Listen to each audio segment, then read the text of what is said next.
morning. A few weeks ago, you remember, we were talking about the brand new Coventry Recycling Centre out at Whitley, using robots to help separate your recycling. We prompted Ricky in Canley to give me a call about how much actually he'd like to be able to recycle, but can't. I live in a block of flats, 20 flats in the block, and we have 2 large communal bins. Now, a number of people I've spoken to said, yeah, they'd love to recycle, but unfortunately, we can't. We physically can't do it. So today, we've got Richard in Kenilworth to meet Richard. Well, I don't know, you called her a bit earlier, the queen of recycling there. That's right, Phil, yes. We're in the home of May Lau in Kenilworth this morning, who set up Recycle for Kenilworth. Now, if you can imagine what we've been doing in the last half an hour, Phil, we've got surrounded by boxes, and in each of these boxes there are different types of plastics that you can recycle. We've got toothbrushes, we've got washing up bags, we've got coffee bags, crisp packets, cheese wrappers, and these are all the things that you could recycle that you can't put in your curbside recycling, but you can still recycle them. Now, May, take me back a year and a half. We just heard from Ricky there, who wants to recycle, but he can't. But you spotted a gap a year and a half ago. Explain. Well, it started with, I believe, all the council does with the kerbside. And so at that time, we can take Tetra Packs, the cartons, to the recycling centre. But one time, after the bin man has been, my front lawn was littered with all the Tetra Packs from neighbours far and beyond.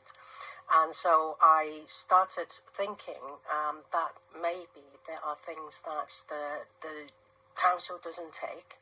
And then at the same time, in the same week, my daughter actually phoned me. She's studying university in Queen's in Belfast.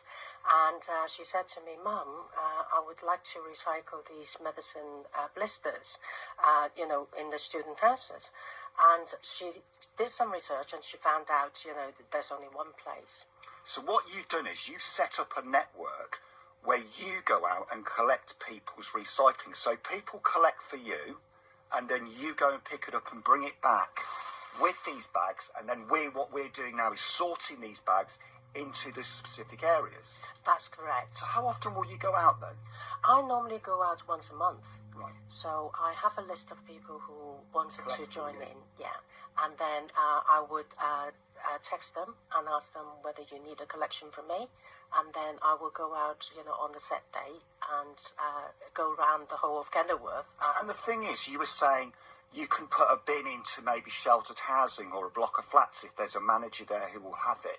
Also, as well, people who haven't got a car, people who maybe haven't got the time to go to the recycling centre. That's correct. So I have already put in these boxes into the shelter housings, and there are other shelter housings who's coming on board as well this week. And also I have put in boxes for other people who collect from their neighbours, so they would need more space to collect. So space is also a very big issue as well. And the thing is, this is really gaining momentum because you've recruited 2 more people now. That's correct. So I have Fayo, if she's listening, a big shout out, and also with Sheila. So, Phil, we're going to carry on doing the recycling, filling it out, but then we're going to find out later on after 8 what happens with this and where it goes to. Good stuff. Rich in Kenilworth this morning. We'll keep track of that and hear more from the queen of recycling after 8 o'clock this morning.